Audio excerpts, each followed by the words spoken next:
한 주의 한가운데서 여당 야당 입장을 당당하게 토론하는 시간이죠. 당당토론 권칠승 더불어민주당 의원, 김희정 국민의힘 의원과 함께합니다. 안녕하세요. 예, 네, 안녕하세요. 반갑습니다.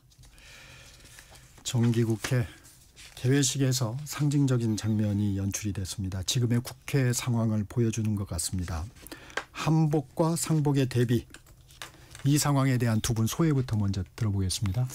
예, 저도 뭐 결혼 때 이거 맞췄던 두루마기를 입고 갔는데 오랜만에 한번 입어보니까 감회도 새롭고 또 국회에 한복을 입고 간 건 처음이어서 뭐 나름 좀 뜻깊게 생각했습니다. 잘 아시다시피 요즘 이제 그 캐대헌 때문에 네. 한복 또 특히 갓 이런 게 네. 세계적으로 관심을 받고 있고 한복 패션이 유행이라고 볼 수 있는데 야당 의원님들도 같이 동참을 했더라면 그래도 또 참 더 좋았을 것이라고 하는 안타까움이 좀 있습니다.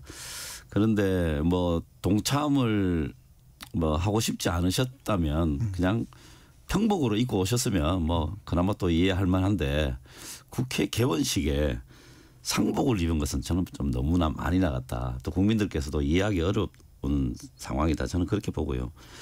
과거 이태원 참사 때 그때 정부 여당 정부 측에서 보면 제대로 된 그 근조 리본을 안 달았거든요. 처음에 안 달다가 아무런 표시가 없는 그냥 까만 것만 달고 뭐 이런 식으로 해서 그때도 굉장히 비판이 높았는데 이번에 또 이 리본까지 달고 오시고 이래서 조금 안타까움이 좀 더했습니다. 지금 이재명 정부가 이제 출범한 지 딱 100일이 되지 않습니까? 100일밖에 안 된 그것도 인수위도 없이 그래서 정말 생짜로 딱 100일밖에 안 된 그 정부에 대해서 조문을 하는 형식의 상복을 입었다. 이거 뭐 저는 정말 굉장히 좀 잘못된 그 행태라고 봅니다. 다만 이런 정치적 퍼포먼스를 하는 이유가 무엇일까? 이제 이런 거를 한번 되짚어 보면 이번 정기 국회를 생산적 국회라기보다는 정쟁으로 좀 몰고 가겠다라고 하는 기본적인 정기국회 전략이 있다 이렇게 보이고 실제로 이제 그런 식의 말씀들을 뭐 저 국회의원 연찬회 때나 이럴 때 뭐 전쟁터 나가는 그걸로 한다 뭐 이런 식의 이야기들이 있었죠. 그래서 뭐 그런 전략하에서 움직인 것 같아서 이번 정기 국회가 제대로 협치가 이루어질 수 있을까 또 생산적으로 국회가 운영될 수 있을까 걱정이 많습니다. 김희정 의원님은 어떤 말씀 주시겠습니까? 네, 정말 정기국회를 통해서 민생에 전념하고 협치가 잘 이루어지는 국회가 되기를 바랍니다. 그리고 그렇게 되기 위해서는 저희 야당도 제1야당으로서 노력을 해야 되겠지만 국회 운영을 담당하고 있는 국회의장, 민주당 소속이었죠. 지금은 탈당은 하셨지만 거의 민주당 당원으로 맹활약하고 계신 원식 의장님과 그리고 민주당의 이제는 여당이 됐음으로 행동 변화가 있어야 되지 않나라고 생각을 합니다. 일단 한복과 관련돼서 좀 말씀을 드리자면 한복을 입자는 제안을 민주당의 백혜련 의원님이 하셨고 그걸 우원식 의장님이 제안을 했다고 합니다. 한복이 뭔 죄입니까? 예, 잔칫날 좋은 뜻으로 함께 하면서 이렇게 함께 진짜 하하호호 웃을 수 있는 상황이라면 왜 못 입겠습니까? 그런데 그 제안을 한 날 국회에서는 또 어떤 일이 있었냐면요. 국가인권위원회를 이제 구성하는 데 있어서 각 당 몫 추천 몫이 있습니다. 지난번에도 같은 날 민주당 추천 국가인권위원과 우리 국민의힘 추천 인권위원 그 크로스로 투표가 있었는데 각 당이 추천을 하면 이렇게 서로 통과를 시켜주도록 다 얘기가 돼 있는 상태였거든요. 서로 당론 반대라는 얘기도 없었고 그런데 동시 투표를 하면서 저희가 추천한 인권위원을 부결시킨 사례가 있었습니다. 그런데 저희가 참고 이번에 또 새로운 분을 추천을 했습니다. 개인적인 흠결 전혀 없었습니다.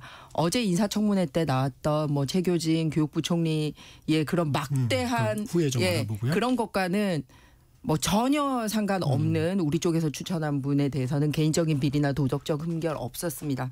그런데 본인들 마음에 들지 않는다는 이유로 당론 반대 아니라고 했으면서 당론 반대로 부결시켰던 날입니다. 그날 한복 입고 오자고 제안을 하더라고요. 그러면서 이렇게 각 당이 추천한 인사추천 몫에 대해서 한마디의 뭐 사과라든지 유감 표명도 없었습니다. 그리고 두 번째는 이제 각 당이 지도부가 결정이 됐었거든요. 그러면은 이제 지도부 오기 전에야 소위 또 막 공격하고 하더라도 네. 이제 협치를 하고 같이 인사도 나누면 좋을 텐데 뭐 사람이 아닌 사람하고는 악수도 안 하겠다라고 얘기를 하면서 여전히 그런 입장을 견지를 하고 있으면서 소위 한복 입고 나와서 국민들에게 하하호호 웃을 수 있는 겉으로는 국회가 잘 돌아가는 것처럼 이런 이중 플레이를 하는 게 적절하지 않다라고 판단을 했습니다. 그런데다가 이제 강릉에 가뭄 등도 있고 여러 가지 국민들이 함께 웃을 수 있는 상황이 안 된다. 그럼에도 불구하고 굳이 한복의 뜻을 국민들에게 표명하고 싶다면 그 국회의장과 그리고 우리 당 국회 부의장 포함해서 국회 부의장까지 해서 의장단들은 입으시면서 사회를 통해서 그런 의사를 표명하시고 저희는 시기와 방법과 내용상 국민 정서상 지금은 그런 게 맞지 않으니 그냥 평복 차림을 하는 게 좋겠다라고 제안을 했습니다. 막무가내로 반대한 게 아니라. 네. 그런데 그거 거절하고 뭐 입기 싫으면 당신들 안 입으면 되지 우리는 입고 오겠다 그렇게 하더라고요. 그래서 끝까지 겉으로는 그런 상황이 있었군요. 예, 하하호호 하면서 전혀 우리 얘기는 묵살하고 있구나. 이거는 정말 민주주의의 말살이고 왜 민주주의가 죽었다. 그러면 국민들에게 가시적으로 그런 것을 보여드리기 위해서라도 우리는 이 민주주의가 죽었다라는 걸 표현하자. 라고 해서 소위 검은 옷을 입고 나간 겁니다. 정말 비감한 심정이었습니다. 네. 한 말씀을 좀 드릴게요. 네네, 말씀하세요. 이게 아마 상복을 입고 국회 개원에 출석하는 것에 대해서 아마 국민의힘에서 좀 뭐 탐탁지 않게 생각하시는 의원님들 분명히 계셨을 겁니다. 그런데 저번에 연찬회 때 이런 이야기들이 나왔잖아요. 네. 국민의힘 연찬회 때 이재명 정권과 싸우기 위해 전쟁터로 나가는 뭐 그런 출정식이 됐으면 좋겠다. 거다가 또 싸우는 자에게 공천을 주겠다. 뭐 이런 이야기를 실제로 장동혁 대표가 해버렸거든요. 그러면은 그 누가 자기의 소신대로 이야기를 할 수가 있겠습니까? 그래서 정기국회를 정쟁으로 몰아가겠다라고 하는 그 지도부의 확실한 의사표시가 있었기 때문에 9월 1일 그 정기국회 때 그런 정말 볼썽사나운 일이 벌어졌다고 생각합니다. 근데 저기 권 의원님께 한 가지 여쭙겠습니다. 김여정 의원님이 지금 그 말씀을 하셨으니까 결과적으로 이제 민망한 장면이 국회에서 연출이 됐습니다. 여야 간의 네. 모습이. 이런 여야 대치 국면에서 국회의장의 한복 제안 좀 적절했을까요? 이게 지금 아까 처음에 말씀드렸다시피 이 한복과 한류에 대한 세계적 관심이 굉장히 높아져 있습니다. 이런 상황에 좀 대국적 견지에서 한복을 입은 국회의원들의 모습을 세계에 알리는 것 이게 저는 왜 이게 나쁜지 모르겠습니다. 싸울 때 싸우더라도 또 대외적으로 국가의 어떤 그런 이익이 되는 부분들을 세계적으로 보여줄 때 좋은 기회였는데 저는 오히려 그런 기회를 상당히 오히려 뭐 위기로 만든 것 같아서 안타깝습니다. 짧게 좀. 네. 네. 한복의 그 좋은 점을 표현할 수 있는 방법은 다양하게 있습니다. 국회를 통해서도 한 적이 있습니다. 17대 국회 때 저 그때 야당이었습니다. 그런데 제가 소속 상임위는 아니지만 문화체육위원회 국정감사 때 같이 그 문화 담당이니까 K컬처 그런 면에서 의원님들이 국정감사 중에 다 같이 한복을 입고 나오고 네. 우리가 그날은 이제 이런 한복이라든지 우리의 K컬처를 알리는데 함께하겠다라는 뜻을 표명을 한 적이 있습니다. 여야가 합의를 했었죠 그때. 그런데 이번에는 앞서 상황을 말씀드렸듯이 그런 상황이 아니지만 겉으로 본인들 하하호호하고 사진 찍고 그럴 국면이 아니지 않았습니까? 더군다나 자꾸 의원 연찬에 관련돼서 말씀하시는데요. 민주당이 잔치집 깎겠죠. 그러니까 의원 연찬에도 파라다이스 호텔이라는 특급 호텔 가서 파라다이스 그 의원 연찬회 하고 저희는 국가공공기관 연수원 가서 했습니다. 그러면서 민주당이 이렇게 우리 사람 취급도 안 하는데 그러면 우리는 나가서 싸우자 이 정도의 그 발언도 못할 상황입니까?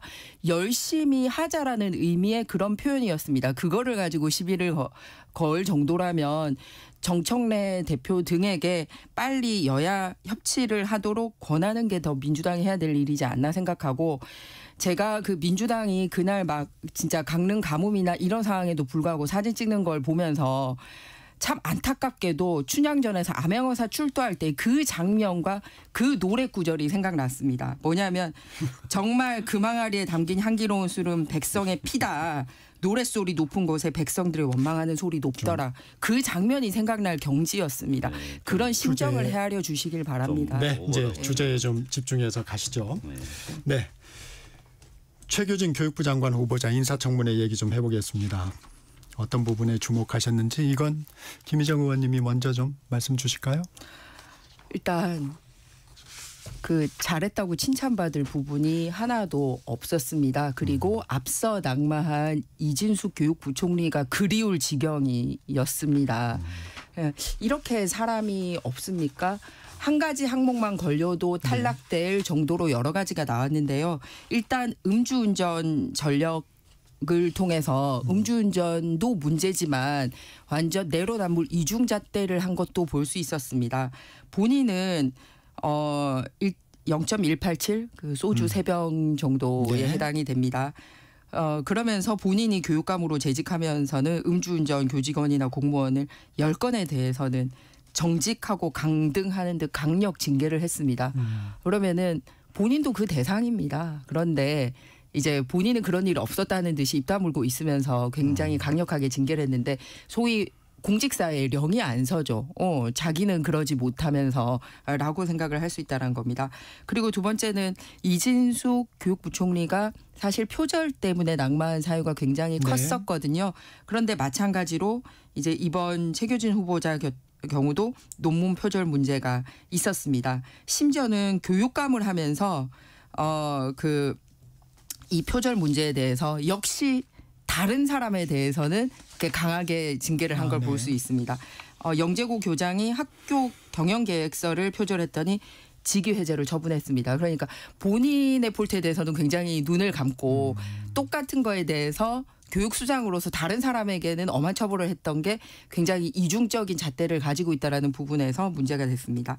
그다음에 새롭게 드러난 부분인데요. 사실 그 사상이 좀 문제가 있다라고 여러 차례 지적이 된 바가 있습니다. 이념 편향성 네, 맞습니다. 천안함 북침 부분이라든지 북한에 거의 VIP 대접을 받았는지 여러 번 방문을 한 문제라든지 이런 게 문제가 됐었는데요. 어제 추가로 드러난 부분이 있습니다. 과거에 미국이 없었다면 우리나라는 사회주의 모범국가가 되었을 것이다라는 글을 게시를 한 게 밝혀졌었는데 처음에 발뺌을 했습니다. 사과를 하지 않고. 그런데 우리 국민의힘 의원들이 증거자료를 냈더니 그제서야 인정을 했습니다. 이런 식으로 본인의 이념 편향에 대해서도 부끄러워하고 숨기려는 모양이 났고요. 끊임없이 밝혀지고 있는 상황입니다. 특히 천안함 음모론 관련돼서는 다른 나라까지 걸고 넘어졌었잖아요. 이스라엘까지. 예. 북한의 상황이 명확하게 나왔는데 그렇고요. 그거 이외에도 북한 찬양단체의 후원을 독려를 한 부분이라든지 통일 교육 관련된 교수 학습 자료를 만들면서 6.25 전쟁을 일으킨 북한을 두둔하는 듯한 내용을 쓴 것이라든지 계속 교육감을 하면서도 부적절한 행동을 했던 게 드러났습니다. 여기까지 듣고 좀 반론 듣고 갈까요? 네. 뭐 한두 가지가 아니라서요. 여기 지금 뭐 그런 자세한 내용들을 이야기하는 자리는 아니니까요. 좀 이렇게 아웃라인을 이야기하는 있으면 싶네요. 예를 들어서 이제 교육감 시절에 표절이라든가 또 음주 문제가 불거진 직원들에 대해서 징계를 했다. 그 징계를 해야죠. 그 규정이 다 있고. 그럼 징계를 본인이 그런 과거가 있다고 해서 징계를 안 하는 게 맞느냐? 그건 아니잖아요. 그거는 개인사와 공적 지위에 있는 사람으로서 하는 것. 그걸 이제 겹쳐서 이야기하면 조금 모순 아니냐 이렇게 지적은 할 수 있지만 그걸 잘못됐다고 이야기하면 안 되는 것이고 당연히 해야 되는 것이고 그건 교육감으로서 해야 되는 그 지위에서 나오는 그 결정이니까 그거는 탓할 수는 없는 것이고요. 그다음에 이제 여러 가지 이제 논란이 되는 이야기들을 야당 의원님들께서 많이 지적을 하실 거 원래 청문회가 그런 걸 지적하는 곳이죠. 그렇지만 거기에만 몰입해서는 조금 제도 취지가 좀 무색해질 수 있다라는 말씀 저는 항상 좀 드리면 저는 여당일 때나 야당일 때나 저는 꾸준히 그 문제를 항상 제기를 했습니다. 이분이 그 교육 현장에서 상당한 경험과 능력을 발휘하신 분이기 때문에 그런 부분에 대해서도 평가할 건 좀 해야 된다. 그 다음에 이번에 또 천안함 음모론 이런 것도 하는데 이분이 네. 또 이 부분에 대해 가지고 음모론에 동의하지 않는다고 분명히 이야기를 했고 저도 예전에 천안함 문제 한번 이야기했다가 몰매를 맞은 적이 있거든요. 근데 참 이야기를 아무리 해명을 해도 그 당시에 함장이 천안함이 폭침되는데 그 함장의 책임이 없다 할 수 없지 않습니까? 현장에서 가장 책임이 많은 사람인데 그 부분을 좀 탓했다가 막 이상한 색깔론으로 막 공격을 하니까 이게 참 감당이 안 되더라고요. 그래서 그런 부분들도 좀 세세하게 나눠서 할 수 있었으면 좋겠다 싶고요. 큰 틀에서 우리나라 이 청문회 제도가 그 직무 능력과 도덕성을 좀 나누어서 살피는 조금 더 선진적인 방식으로 가는 그런 계기를 좀 만들었으면 좋겠다는 생각에는 변함이 없습니다. 원내대표가 그런 법안을 발의한 것 같습니다. 네, 제가 우리가 민주당 야당일 때 제가 발의를 했습니다. 해놓은 법안이 있습니다. 자, 네. 의원하실 법은 종합적으로 우리가 직무 능력과 도덕성 구분해서 청문회 하는 거 저는 공감합니다. 그런데 참고로 이게 이제 미국의 청문회 제도를 따라서 말씀을 하시는데요. 도덕성에서 검증이 안 되면 직무능력 청문회의 돌입 자체가 안 됩니다. 즉 무슨 말씀이냐면 최교진 후보 같은 경우는 청문회 자체가 진행이 안 됩니다. 왜냐하면 비공개인 그 사전 검증 청문회 사전 단계인 도덕성 문제에서 이 정도면 걸러지기 때문에 청문회에 가지를 못한다라는 말씀을 드립니다. 미국 청문회 제도 제가 공부를 좀 했었기 때문에 이 부분을 말씀을 드립니다. 네, 동의합니다. 그런 제도도. 그렇기 때문에 그런 거를 동의를 하려면 아예 이런 사람을 사전 검증해서 걸렀어야죠. 그리고 두 번째는 천안함 같은 부분에 있어서 책임을 함장에 묻는 게 아니라 북한을 먼저 질타를 했어야죠. 그런데 그런 얘기는 일체 없이 우리나라의 대응이 잘못됐다는. 맞는 거 아닌가요? 북한을 질타했다면서요? 그거 맞는 이야기 아닌가요? 그게 아니라 네. 북한을 질타해야 되는데 어제 질의하시는 질타해야 되는데 어제 질의하시는 제가 민주당 예. 김문수 의원이나 이런 분들도 우리 군의 대응이 잘못됐다라고 얘기하면서 46 용사들의 가족들의 정말 피눈물을 흘리게 했습니다. 어제 그 자리에 또 함장도 나와 계셨거든요. 굉장히 안타까워하는 상황이었고 말씀드린 게 사실 천안함 관련된 조사가 종료되기 전에 했던 얘기가 아니라 이미 국제보고서가 채택된 지 3년이나 후에 이런 얘기를 하면서 다시 논의해 볼 만하다라고 얘기했습니다. 이 부분도 어제 답변 과정에 결론 내리기 전에 자기가 이런 식으로 했다는 걸로 답변을 했는데 역시 청문회를 통해서 아니다. 당신이 이 문제 제기를 한 거는 국제검증단이 통해서 이미 결론 내린 다음의 일이다라고 문제 제기를 했더니 당황해하는 그런 상황이었습니다. 그러니까 끊임없이 말 바꾸기를 하고 있다라는 거죠. 그리고 직무 능력을 말씀하시는데 새롭게 나온 부분이 뭐냐면 그럼 교사로서 적절한가. 어제 어린 여학생을 그냥 성적 떨어져서 울고 있다는 여학생에 대해서 무슨 교화하거나 말로 상담을 하거나 한 게 아니라 뺨 때렸다고 본인이 언론에 나와서 자랑스럽게 얘기를 했던 게 또 밝혀졌습니다.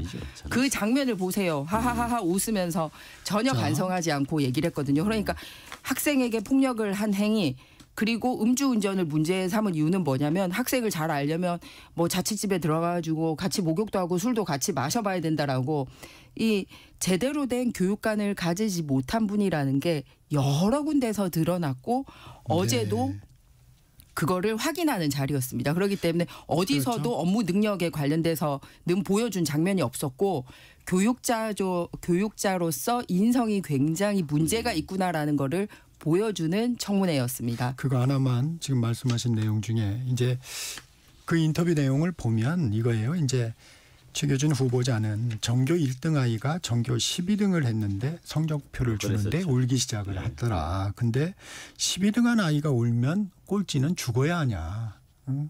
나도 모르게 화가 나서 뺨을 때렸다. 이제 이런 부분인데 이 부분에 대한 짤막한 논평 듣고 그런 거는 좀 이런저런 논란을 할 수 있다고 보고요. 기본적으로 뺨을 때린 폭력 행위 자체는 그건 굉장히 잘못된 겁니다.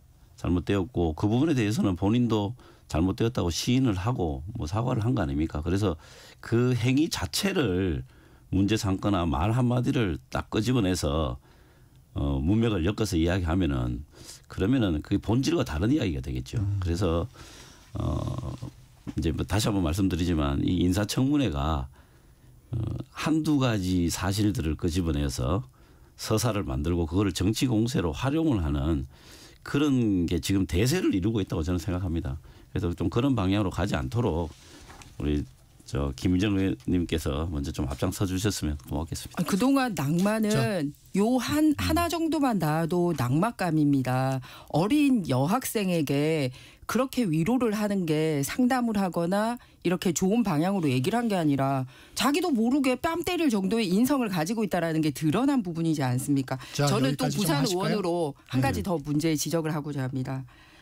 부산에서 주제가 이제 너무 아니 이 정도로 많아요. 어제 나온 게 부산 여전히 부끄러운 네. 부산이라고 이것만 얘기를 좀 했거든요. 네. 그래서 여기에 있는 하나만 나와도 자진 사퇴고 또는 민주당 의원으로서도 사퇴를 권고해야 될 상황인데 그냥 지난번에 낙마했으니까 이번은 그냥 가자. 이건 적절하지 않죠. 훌륭한 그 충분히 사람들이 전달이 굉장히 되는 것 같습니다. 그 부산 관련 발언도 본인이 직접 한 게 아니고 그걸 이제 옮긴 거잖아요. 본인이 동의라니까 옮긴 거죠. 옮기고 전달한 거니까. 저 부산 시민으로서 굉장히 불쾌합니다. 본인이 직접 쓴 것처럼 이렇게 느껴지게 하는 것은 또 그건 또 다른 문제죠. 그래서 그거하고는 좀 다르다는 말씀 드리겠습니다. 이게 이제 잠시 부산 얘기를 좀 청취자 여러분들이 잘 이해 못하시는 분도 계실 것 같아서 이제 18대 대선 직후에 최규진 교육부 장관 후보자가 이제 여전히 부끄러운 부산이라는 시를 공유했다고 합니다. 이제 그 부분에 대해서 지금 여야 이 두 분이 좀 그러니까 본인이 쓴 글이 아니라는 건 그게 중요한 팩트라고 생각합니다. 참 이렇게 시간이 부족할 정도로 한두 가지가 아닌 여러 가지 문제점이 있어서 교육 수장으로선 부적절하다. 그냥 딱 많은 분들이 생각해 보세요. 내 아이의 담임 선생님도 이런 사람 맡길 수 있겠어요? 일반 평교사 되기도 힘듭니다. 만약에 선택하라고 하면 학부모들이 이런 사람 그 선생님으로 선택하겠습니까? 저는 아니라고 생각합니다. 주제를 좀 넘어가도 되겠죠? 네. 네. 국회 법사위 얘기 좀 해보겠습니다. 시끄러웠습니다. 추나 대전이라고도 부릅니다. 추미애 법사위원장 나경원 의원의 법사위 간사 사보인권을 상정하지 않은 것. 이건 좀 어떻게 보셨습니까? 이건 관행적으로 좀 인정해 왔던 거 아닌가요? 이 본질은 관행적이지가 않죠. 예. 저는 뭐 일단 추나 대전이라고 하는 이 용어 자체에 동의가 안 되는데요. 네. 이건 정말 전형적인 황색 저널리즘이나 포퓰리즘적 용어라고 생각을 합니다. 왜냐하면 뭐 개인적인 이야기를 해서 좀 그렇습니다만 나경원 의원은 그 계엄이 있던 그날 밤에 윤석열과 통화를 했죠. 또 그 이후에 관저에 가서 체포영장 집행을 방해했던 사람입니다. 또 뭐 윤석열 구속 이후에 접견을 했고 또 헌재 탄핵 심판은 각하돼야 된다 이런 주장을 했던 사람입니다. 그리고 지난 2월에는 정말 뜬금없이 헌법재판소에 뭐 중국인들이 있다 이러면서 헌법재판소에 외국인 임용을 제한하는 법을 발의하겠다 이렇게 이야기했는데 헌법재판소는 중국인을 그 직원으로 채용한 적이 없어요. 나중에 밝혀졌죠. 네, 그렇습니다. 이런 분은 정말 조용히 자수하고 계셔야죠. 그런데 이런 분이 지금 법사위에 간사로 왔다. 물론 그 본인이 원했을 수도 있고 국민의힘 원내 전략 차원에서 했을 수도 있고 뭐 두 가지 다 섞여 있었을 겁니다. 그런데 그런 분을 법사위 간사로 보낸다. 이거는 어떤 의미냐고 저는 받아들이자면은 그냥 정쟁을 하자, 싸움을 하자라고 하는 뜻으로 읽힙니다. 그래서 민주당 입장에서는 받아들이기가 힘든 것이죠. 그래서 5선 의원이며 또 지금 현재 내란 특검이 진행되고 있는 과정에서 이런 분이 법사위에 그것도 이제 그 사실은 내란과 관련된 것을 직접적으로 다루는 상임위에 간사로 온다는 것은 매우 부적절하고 관례도 없는 일이다. 그렇게 생각합니다. 김희정 의원님 말씀 주시죠. 좀 전에 저희가 그 국무위원 인사청문회에 대해서 얘기를 했거든요. 그렇게 부끄러운 사람들에 대해서 인사청문회에 대해서도 눈 감고 있으면서 같은 당 타당의 교섭단체에서 간사 선임 전적으로 맡겨둔 겁니다. 이걸 가지고 방해한다? 정말 나경원 대표가 두렵긴 한가 봅니다. 왜냐하면 6선의 추미애 의원님이 무게감 있게 하겠다고 하니 우리도 사실 간사를 하기에는 무게감이 있는 나경원 의원이 같습니다. 두 분이 그래도 과거 좋았던 시절에 국회에 이런 통합과 협치를 해보던 시절에 국회의원을 하셨던 분이기 때문에 서로 이제 뭐 맞춰서 함께 잘할 수 있지 않나라고 기대를 했고요. 그리고 중요한 거는 추미애 법사위원장은 법사위원장으로서 국회법에 따라서 실시를 하면 됩니다. 그런데 국회법 위에 본인이 존재를 하는 겁니까? 국회법과 그동안 헌정 사상이 있었던 모든 관례를 다 무시를 하고 있어요. 국회법에는 위원장에 관련된 조항이 딱 하나가 있습니다. 위원장의 직무 규정인데요. 거기에 위원장은 위원회의 의사일정과 개회 일시를 간사와 협의해서 정하도록 되어 있습니다. 그리고 간사 규정은 각 교섭단체별로 간사 한 명을 두도록 이렇게 되어 있습니다. 그래서 여기에 따라서 각 당이 추천을 하면 우리가 그 사람이 마음에 들든 아니든 그거는 그 당의 대표 몫이니까 자기네들 간사를 뽑아온 거니까 우리가 서로 뽑아주는 겁니다. 그런데 이게 다 의안이 올라갔었거든요. 그래가지고 절차가 완료됐는데 1시간 뒤에 갑자기 소위 없었던 일처럼 하면서 그냥 무시를 하는 겁니다. 그러면은 처음부터 그냥 국회법을 무시하고 들어가는 거죠. 이 법사위원장 자리가 추미애 위원장까지 오기에 어떤 일이 있었습니까?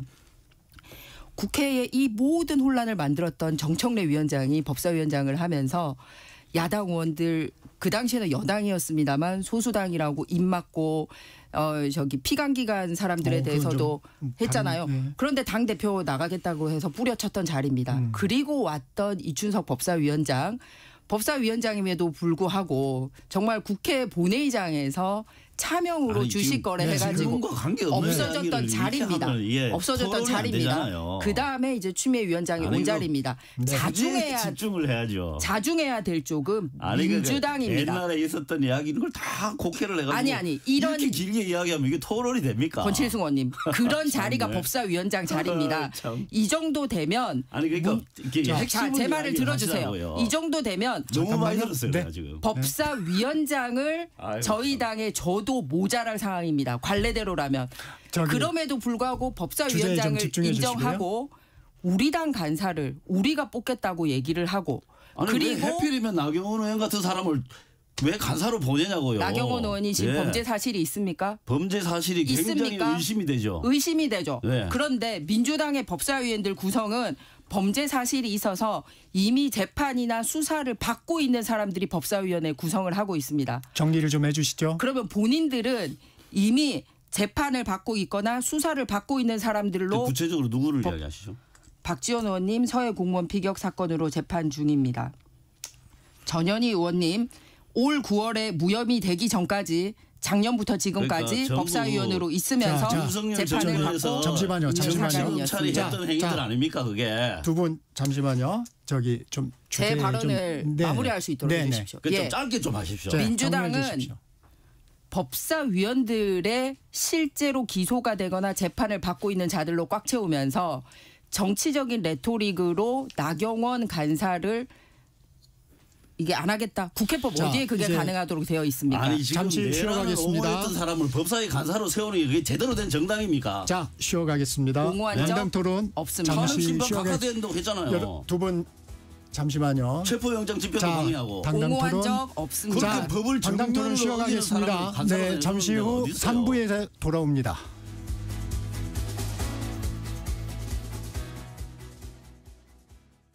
잠시 후 8시 반부터 일부 지역국에서는 해당 지역 방송을 보내드립니다. 워렌 버핏은 가치 투자, 필립 피셔는 성장주 투자, 피터 린치는 장기 투자. 방법은 달라도 목표는 하나. 성기영의 경제쇼가 성공의 길로 안내합니다. 깊이 있게, 명쾌하게, 지금 이 시대 경제에 관한 모든 것을 알려드립니다. 평일 오후 4시 5분 성기영의 경제쇼와 함께하십시오.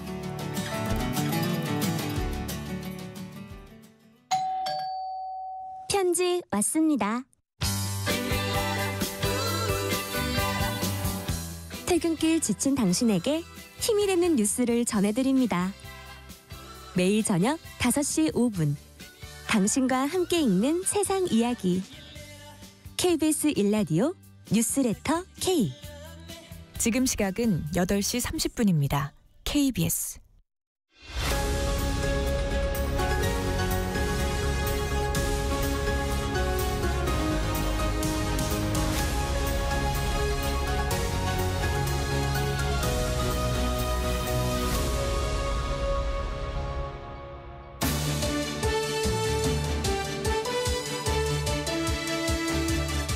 당당 토론 다소 격해지고 있습니다. 이어가겠습니다. 권칠승 더불어민주당 의원, 김희정 국민의힘 의원과 함께합니다. 네, 국회 법사위 얘기하다가 좀 두 당의 상황들이 좀 격해졌습니다. 이 얘기는 한번 짚고 넘어가야 될 것 같습니다. 나경원 의원이 그 법사위에서 초선 의원은 가만히 있어. 아무것도 모르면서 앉아 있어. 이렇게 한 발언이 또 도마 위에 올랐습니다. 어떻게 들으셨습니까, 권 의원님? 완전 꼰대 발언이죠. 그 뭐 이렇게 말싸움하다가 너 몇 살이야? 뭐 이렇게 묻는 거하고 뭐 똑같은 거죠. 이런 것만 보더라도 간사로서 갖춰야 될 뭐 기본적인 품이나 소양이 부족한 분이다. 그렇게 생각합니다. 이 부분은 김의정 의원님 어떻게 들으셨어요? 네, 간사 선임과 관련돼서 사실 민주당 전체가 나서서 이제 확인해주지 않는 상황에서 좀 감정이 격해진 상황이었던 것 같고요. 사실은 장례 정리는 오히려 추미애 법사위원장이 하셨으면 좋았을 텐데 오히려 정리는 안 되고 그런데 초선 의원들이 격하게 한쪽 편을 틀면서 소위 한쪽 당 간사를 이렇게 면박을 주는 과정에서 생긴 해프닝인 것 같습니다. 이 여야 간에 이제 센 쟁점 현안이 나왔습니다. 3대 특검의 수사기관 범위 인력을 늘리는 더 센 특검법. 법사위 법안심사 소위를 통과했습니다. 더 센 특검법에 대한 여야 입장 들어봅니다. 권 의원님 먼저. 예, 지금 뭐 내란 특검도 그렇고 특히 김건희 특검 같은 경우에는 정말 그 앞으로 어떤 일이 더 나올지 정말 감당이 안 될 정도로 그 내용이 많아졌습니다. 수사 대상이 많아졌습니다. 그래서 특검이 충분히 수사할 수 있는 시간을 줘야 된다라고 하는 게 민주당 입장입니다. 네, 김희정 의원님. 네, 원래 예정했던 대로 민주당이 그냥 막 진행을 하고 있는 거지 않습니까? 그래서 사실은 처음에 구성을 할 때도 국민의힘 추천 몫은 없이 이제 특검을 만들었고 네. 그다음에 원래 특검이라는 거는 한시적으로 하기로 해놓고선 지금 또 늘리고 이런 방식으로 해서 본인들 마음에 드는 게 나올 때까지 끌고 가겠다는 의도를 드러냈습니다. 왜냐하면 이게 특검만 늘리는 게 아니라 특별 재판부까지 만들겠다고 하는 것이 세트로 가고 있다라고 보여집니다. 그래서 본인들 마음에 드는 검찰 수사, 본인들 마음에 드는 재판이 나올 때까지 가겠다라는 거고요. 그런데 하나 브레이크를 걸어야 되는 부분이 뭐냐면 한덕수 총리 같은 경우 이제 영장이 발부되지 않음으로써 내란 방조 행위에 대해서는 이 광범위한 해석이 좀 자제할 필요가 있지 않나라는 사인이 나온 거거든요. 그럼에도 네. 불구하고 이렇게 달리는 것은 적절하지 못하다고 생각합니다. 이 내란 특별재판부는 아직 그 당론은 아니죠. 예, 지금 뭐 많은 다수 의원들이 지금 발의를 해놓은 상태입니다.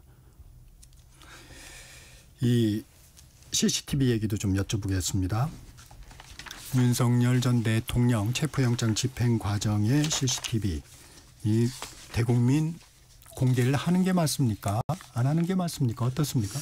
저는 지금 흘러가는 국면은 공개할 수밖에 없는 국면을 가는 게 아닌가 싶습니다. 네. 지금 열람한 것에 대해서도 뭐 이런저런 논란들이 있는데요.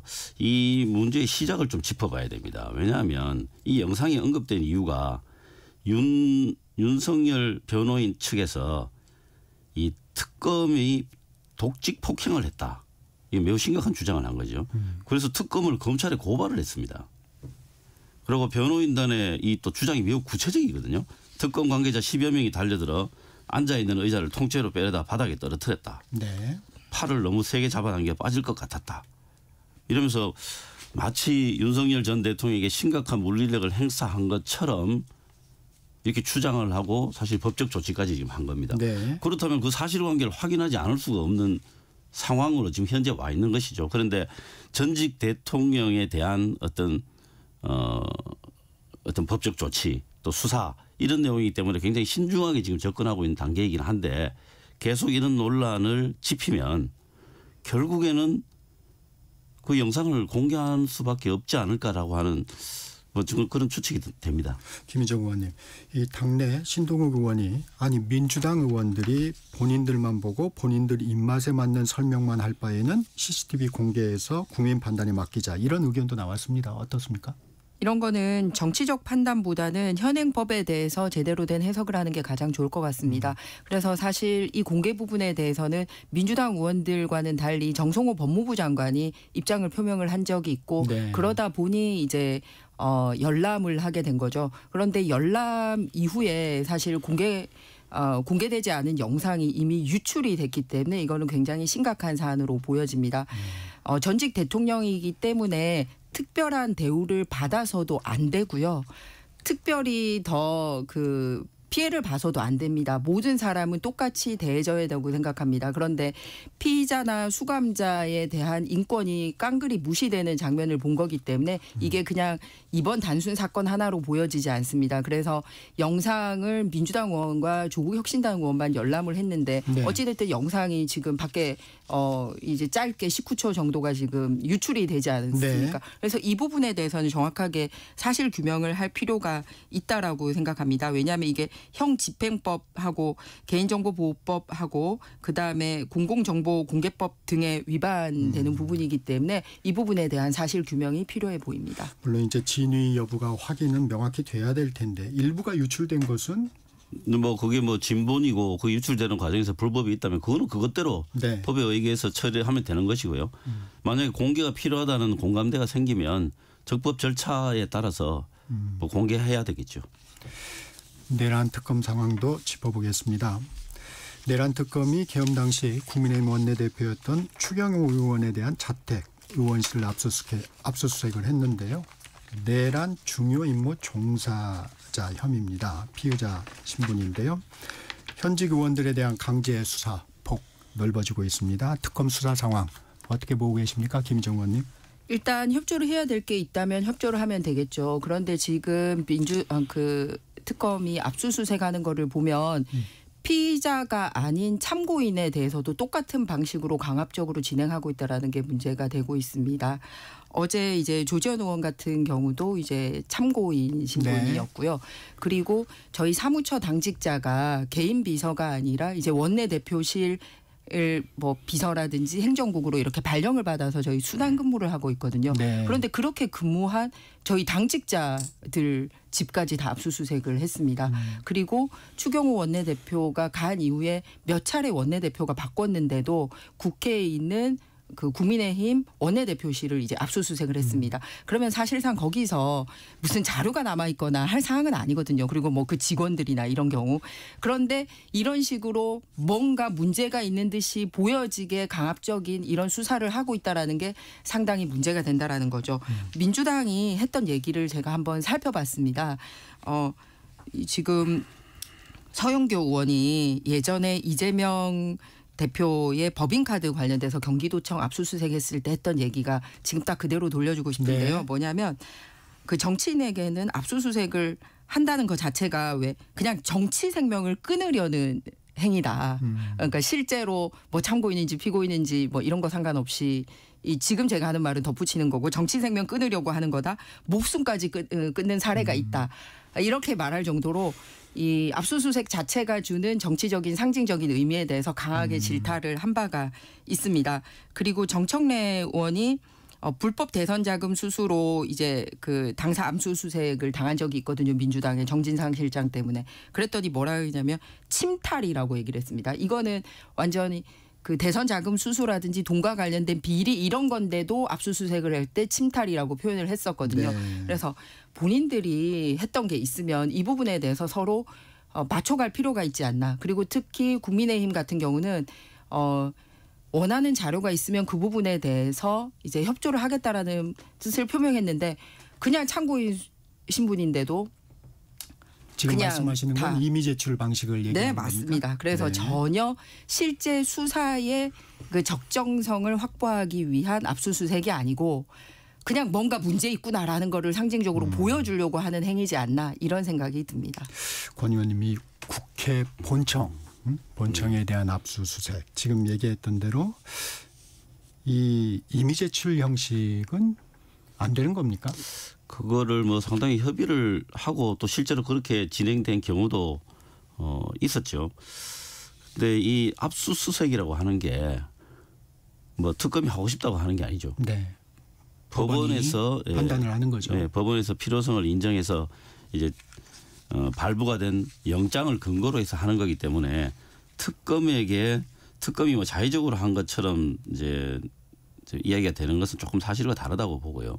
그다음에 김인정 의원님 말씀하셨는데 뭐 옛날 경기도청의 정치자금 법인카드 문제라든가 법인카드, 네. 또 민주당의 정치자금 관련된 이런 압수수색들이 있었는데 이 사례의 경중이 완전히 다릅니다. 그 뭐 법인카드 그 수백 차례 해가지고 한 10만 몇천 원 뭐 이렇게 기소하고 그랬잖아요. 그거는 그야말로 검찰의 의도적 그런 기획 수사가 있는 그 사냥이죠. 사냥 수사가 아니고 그런 것이었고 지금 현재는 사실 이게 원체 그날 새벽에 해제가 되는 바람에 별일이 없는 것처럼 느껴질 수도 있지만 사실 그게 3, 4일 정도라도 계엄이 선포가 되고 계엄이 진행이 됐다면 정말 우리나라에 엄청난 비극이 있었을 겁니다. 그래서 이런 정말 말도 안 되는 일을 기획했던 사람들 그리고 협조했던 사람들에 대해서는 당연히 법적 잣대를 대야죠. 그래서 이런 부분들이 그 사례의 경중이 많이 다르다. 그리고 우리가 이 부분 자체는 굉장히 엄중하게 봐야 된다. 그런 말씀 드리겠습니다. 네, 사례의 경중이 다르죠. 계엄 굉장히 잘못된 것입니다. 그렇기 때문에 윤석열 대통령 지금 조사받고 있는 상황입니다. 그런데 그것과 관련이 있다라고 특별하게 드러나지 않은 그냥 국민의힘 의원 전체를 뭐 이런 프레임에 씌워가지고 문제를 만들려고 하는 거지 않습니까? 직접적으로 국무회의에 같이 있었던 한독수 총리마저도 이렇게 직접적으로 내려온 방조를 적용하기는 힘들다라는 그런 상황까지 나와 있는 마당에 국회의원이 그냥 그날 원내대표였고 또 원내 부대표를 맡고 있었다라는 이유 그리고 그때 그 당직을 맡았던 사무국 직원이라는 이유만으로 무슨 동조다 뭐 함께 기획했다 이런 식으로 몰고 가니까 경중이 다른 거죠. 명확하게 사건이 드러났고 범죄 행위를 했었던 사람에 대해서 압수수색을 과거에 돈을 직접 받은 사람을 할 때는 이거 잘못했다라고 얘기하고 그냥 정치적으로 이런 의혹이 있는데요 한 사람에 대해서는 아직 피고인도 아닌데 이런 식으로 털어가고 이게 경중이 다르다는 말을 여기 한번 적용해 보시길 바랍니다. 그러니까 현직 의원들이 그런 엄중한 상황에서 뭐 예를 들어서 뭐 몸이 굉장히 아팠다든가 네. 뭐 외국에 있었다든가 이러면 투표 참여를 못하죠. 물리적으로 불가능하니까. 그런데 그 국회 본청에 있으면서도 안 들어오신 분들이 지금 한 10여 분 있다는 거 아닙니까? 이건 정말 이해를 아무리 하려고 해도 할 수가 없습니다. 그래서 이런 부분에 대한 뭐 법적 책임을 떠나서 사실관계, 역사적 사실관계는 분명히 밝혀져야 된다고 그렇게 생각합니다. 이 부분도 제가 말씀드릴게요. 부연하시고. 국회가 자리 잡고 있는 국회는 여의도동이고 그 여의도동의 국회의원은 지금 현재 김민석 국무총리이십니다. 자기 동네에서 일어난 일에 대해서도 참여를 안 했는데 그분 지금 국무총리 하고 계십니다. 함부로 단정적으로 말씀하지 마십시오. 아닙니다. 가까이에 있었음에도 안 온 것과 예를 들어서 그때 저 개인적인 행보는 모르지만 예를 들어서 멀리 지방에 있었다든가 이러면 올 수가 없는 것이죠. 예를 들어서 뭐 깊이 잠이 들었다든가 그건 뭐 모르고 있을 수도 있죠. 그런데 다시 계엄 얘기로 또 돌아가는 국회 것 같습니다. 본청에 와 있었음에서도 그거 몇 발자국만 옮기면 되는 거잖아요. 네. 그럼에도 불구하고 표결하러 오지 않았다는 건 이건 의도적인 것이죠. 자, 그래서 이 부분은 김정우 의원님 밝혀져야 멘트 됩니다. 하시겠습니까? 그냥 내란 정당으로 몰고 가고 싶으신 거죠. 아닙니다. 사실관계를 밝히고자 하는 겁니다. 네, 그러면 사실관계를 명확하게 밝혔으면 좋겠습니다. 그렇습니다. 네. 오늘은 여기까지 듣겠습니다. 오늘은 너무 뜨겁게 토론을 해주시네요. 당당토론 권칠승 더불어민주당 의원 김희정 국민의힘 의원과 함께했습니다. 고맙습니다. 수고하셨습니다. 정격시사 듣고 계신 지금 시각 8시 44분입니다.